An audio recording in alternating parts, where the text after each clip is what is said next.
and this chapter is called Miss Honey. Matilda was a little late in starting school.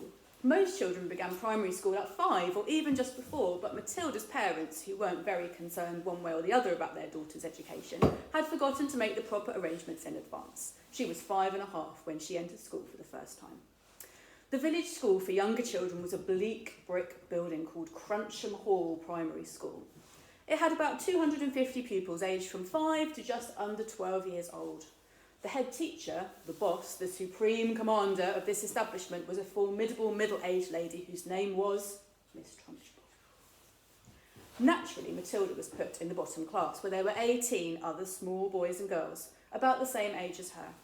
Their teacher was called Miss Honey, and she could not have been more than 23 or 24. She had a lovely pale oval Madonna face with blue eyes, and her hair was light brown. Her body was so slim and fragile, one got the feeling that if she fell over, she would smash into 1,000 pieces like a porcelain figure.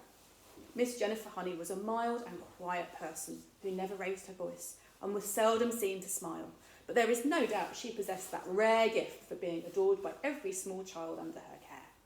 She seemed to understand totally the bewilderment and fear that so often overwhelm young children who for the first time in their lives are herded into a classroom and told to obey orders. Some curious warmth that was almost tangible shone out of Miss Honey's face when she spoke to a confused and homesick newcomer to the class. Miss Trunchbull, the headmistress, was something else altogether. She was a gigantic holy terror, a fierce, tyrannical monster who frightened the life out of the pupils and teachers alike. There was an aura of menace about her, even at a distance, and when she came up close, you could almost feel the dangerous heat radiating from her as from a red-hot rod of metal. When she marched, Miss Trunchbull never walked. She always marched like a stormtrooper with long strides and arms swinging. When she marched along the corridor, you could actually hear her snorting as she went, and if a group of children happened to be in her path, she ploughed right on through them like a tank, with small people bouncing off her to left and right. Thank goodness we don't meet many people like her in this world, although they do exist, and all of us are likely to come across at least one of them in a lifetime. If you ever do, you should behave as you would if you met an enraged rhinoceros out in the bush. Climb up the nearest tree and stay there until it's gone away. This woman, in all her eccentricities and in her appearance, is almost impossible to describe, but I shall make some attempt to do so a little later on. Let us leave her for the moment and go back to Matilda and her first day in Miss Honey's class. After the usual business of going through the names of the children, Miss Honey handed out a brand new exercise book to each pupil. "You have all brought your own pencils, I hope," she said. "Yes, Miss Honey," they chanted. "Good. Now, this is the very first day of school for each one of you. It is the beginning of at least 11 long years of schooling that all of you are going to have to go through. And 6 of those years will be spent right here at Cruncham Hall, where, as you know, your headmistress is Miss Trunchbull. Let me, for your own good, tell you something about Miss Trunchbull. She insists upon strict discipline throughout the school, and if you take my advice, you will do your very best to behave yourselves in her presence. Never argue with her, never answer her back. Always do as she says. If you get on the wrong side of Miss Trunchbull, she can liquidise you like a carrot in a kitchen blender. It's nothing to laugh about, Lavender. Take that grin off your face. All of you will be wise to remember that Miss Trunchbull deals very, very severely with anyone who gets out of line. Have you got the message?" "Yes, Miss Honey," chirruped 18 eager little voices.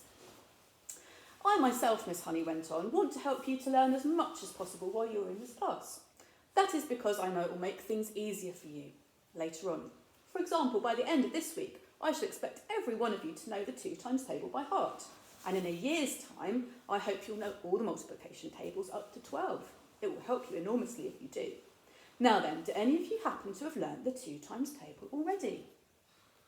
Matilda put up her hand. She was the only one. Miss Honey looked round carefully at the tiny girl with dark hair and a serious face sitting in the second row. "That's wonderful," she said. "Please stand up and recite as much of it as you can." Matilda stood up and began to say the 2 times table. When she got to twice 12 is 24, she didn't stop. She went right on, with twice 13 is 26, twice 14 is 28. "Stop," Miss Honey said. She had been listening slightly spellbound to this smooth recital, and now she said, "How far can you go?" "How far?" Matilda said. "Well, I don't really know, Miss Honey. Quite a long way, I think." Miss Honey took a few moments to let this curious statement sink in. You mean, she said, that you could tell me what 2 times 28 is? Yes, Miss Honey. What is it? 56, Miss Honey. What about something much harder, like 2 times 487? Could you tell me that? I think so, yes, Matilda said. Are you sure? Why, yes, Miss Honey, I'm fairly sure. What is it then, 2 times 487?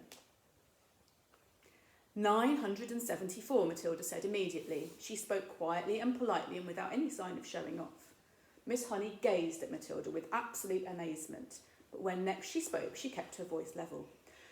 That is really splendid, she said, but of course, multiplying by 2 is a lot easier than some of the bigger numbers. What about the other multiplication tables? Do you know any of those? I think so, Miss Honey. I think I do. Which ones, Matilda? How far have you got? I don't know, Matilda said. I don't know what you mean. What I mean is, do you, for instance, know the 3 times table? Yes, Miss Honey. And the 4 times? Yes, Miss Honey. Well, how many do you know, Matilda? Do you know all the way up to the 12 times table? Yes, Miss Honey. What are 12 sevens? 84, Matilda said. Miss Honey paused and leaned back in her chair before the plain table that stood in the middle of the floor in the front of the class. She was considerably shaken by this exchange, but took care not to show it. She had never come across a 5-year-old before, or indeed a 10-year-old who could multiply with such facility. I hope the rest of you are listening to this, she said to the class. Matilda's a very lucky girl. She has wonderful parents who have already taught her to multiply lots of numbers. Was it your mother, Matilda, who taught you? No, Miss Honey, it wasn't. You must have a great father then. He must be a brilliant teacher. No, Miss Honey, Matilda said quietly. My father did not teach me. You mean you taught yourself? I don't quite know, Matilda said truthfully. It's just, I don't find it very difficult to multiply one number by another. Miss Honey took a deep breath and let it out slowly. She looked again at the small girl with bright eyes standing beside her desk, so sensible and solemn. You say you don't find it difficult to multiply one number by another, Miss Honey said. Could you try and explain that a little bit? Oh dear, Matilda said, I'm not really sure. Miss Honey waited. The class was silent, all listening. For instance, Miss Honey said, if I asked you to multiply 14 by 19, no, it's too difficult. It's 266, Matilda said softly. Miss Honey stared at her. Then she picked up a pencil and quickly worked out the sum on a piece of paper. What did you say it was? She said, looking up. 266, Matilda said.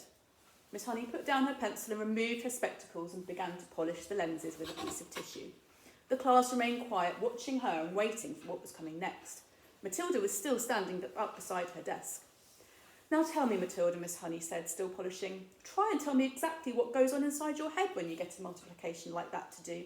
You obviously have to work it out in some way, but you seem able to arrive at the answer almost instantly. Take the one you've just done. I simply put the 14 down in my head and multiply it by 19, Matilda said. I'm afraid I don't know how else to explain it. I've always said to myself that if a little pocket calculator can do it, why shouldn't I? Why not indeed, Miss Honey said. The human brain is an amazing thing. I think it's a lot better than a lump of metal, Matilda said. That's all a calculator is. How right you are, Miss Honey said. Pocket calculators are not allowed in this school anyway. Miss Honey was feeling quivery. There was no doubt in her mind that she had met a truly extraordinary mathematical brain, and words like child genius and prodigy went flitting through her head. She knew that these sorts of wonders do pop up in the world from time to time, but only once or twice in 100 years.